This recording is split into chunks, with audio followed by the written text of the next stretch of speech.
Today's topic is about relationship in Christianity. So if you are not aware what the topic is about, please fasten your seatbelts because you are in for a bumpy ride, especially if you are already married and stuck with it. But those who are looking, those who are searching for a partner, those who are still engaged, you still have the chance to change your mind. But if you're married, today's topic, to somewhat degree, it is for you, but to somewhat other degree, it is not for you because you're already there. But it's good always to know because it's never too late. Amen? It's always good to know, even if it's too late. Now, relationship in Christianity.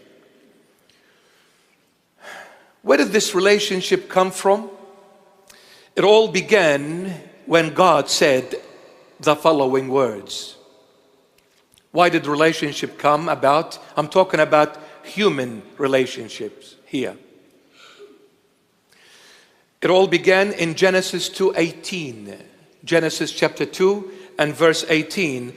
The Lord God also said, "It is not good that man should be alone. I will make him a helper comparable to him."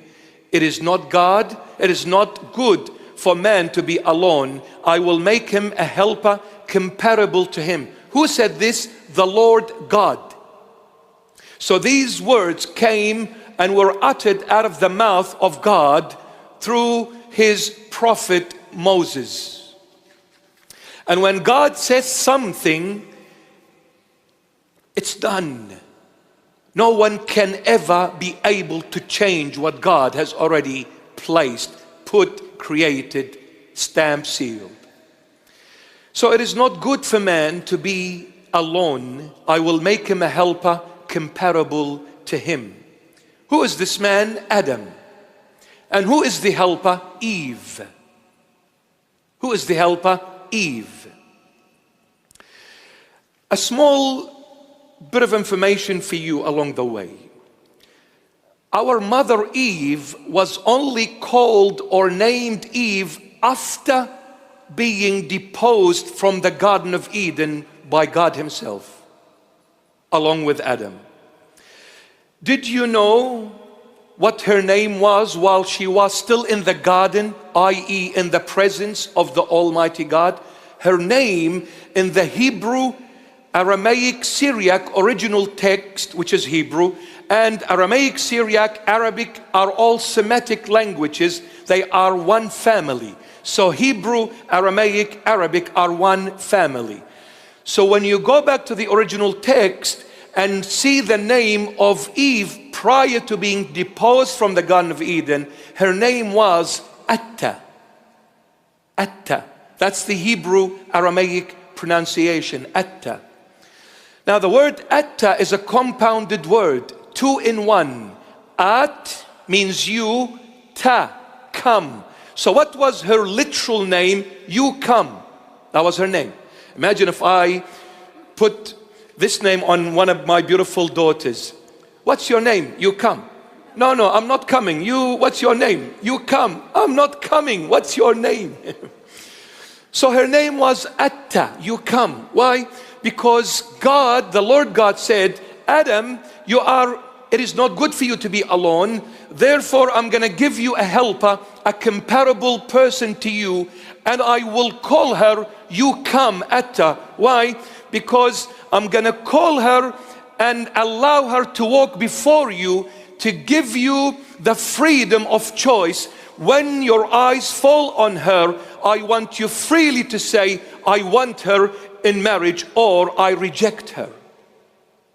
That's why I called her to you. You come to Adam and show yourself to him and let him look at you whether he's going to accept you as a wife or reject you. So that was her name. When they were kicked out of the garden, she was called Eve, the mother of all life. The mother of all life. It is not good for man to be alone. Now the word alone, we may think it is just, I'm just lonely. No. Alone is an abbreviation of all in one. Alone is all in one. It is not good for Adam, for all the human race to remain in you. I need to bring the human race out of you, multiply, increase, and fill the whole earth. So the entire human race was in Adam. It is not good for man to be all in one. You cannot remain in Adam. I need to bring you out. And in order to bring you out, I will give you a helper comparable to you. I'll give you a woman. Now a woman is a man with a womb.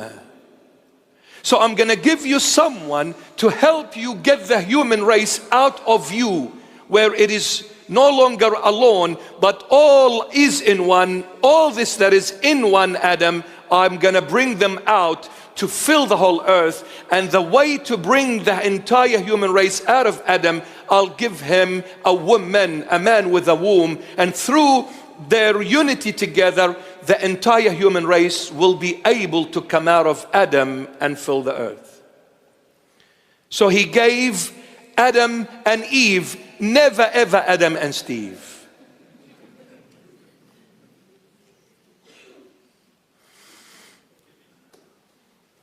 This is God's plan. You're not going anywhere, are you, tonight? Okay, good. I thought so. I've canceled all your appointments, dates, whatever you have. Where do you go? Where do you go? I come for you. Now, I'll read you this. This is just an information before we come into it. When we read in Genesis 2, it's not on the screen. When we read in Genesis 2, 22, verses 22 to 24, Genesis 2, verses 22 to 24, it reads as the following.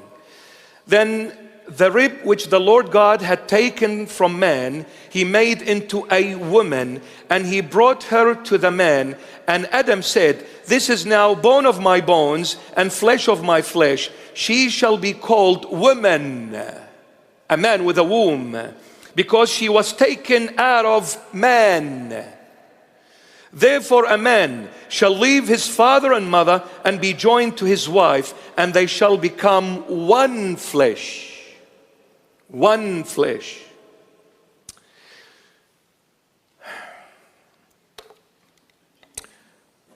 When God came to bring the woman out of the man, or Eve or Atta out of Adam, he put him, some say to sleep, full anesthetic, or it was a local anesthetic. Now whether it was full or local, it's really doesn't matter that much, as much it matters what God had done. Amazing.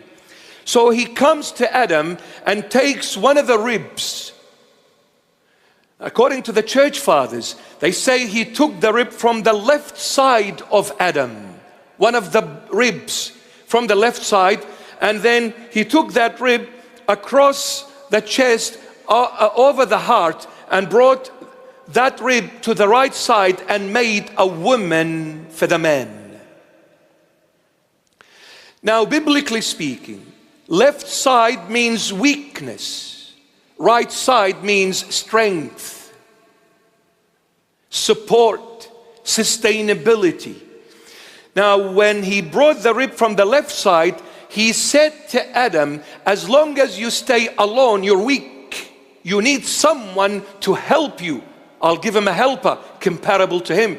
You need someone to help you, to support you, to sustain you, to be there for you in every moment of your life, because alone you will never make it. You need a helper.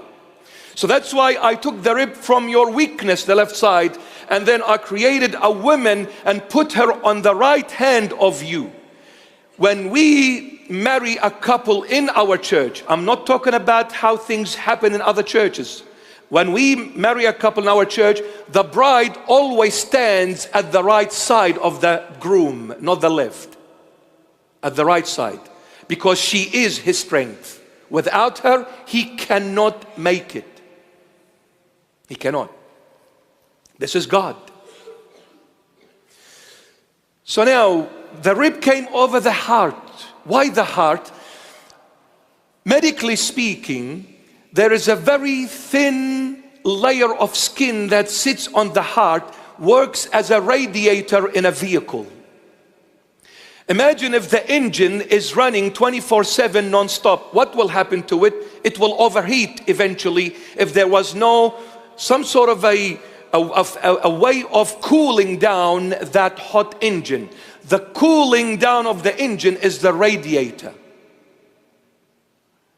So what does it mean? The woman is that radiator for the man's heart. When he is down, her role is to lift him up. When he is crying, she needs to comfort him. She is the helper.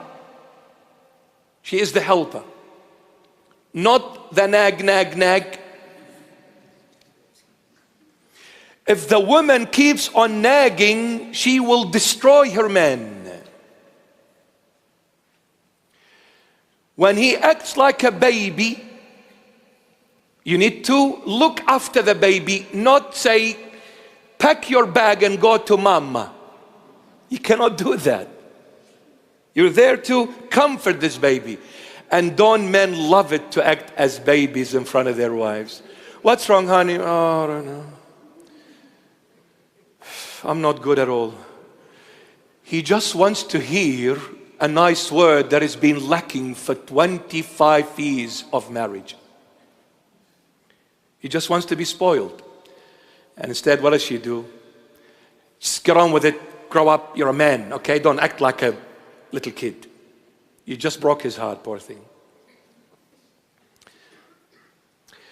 And a man shall leave his father and mother and be joined to his wife.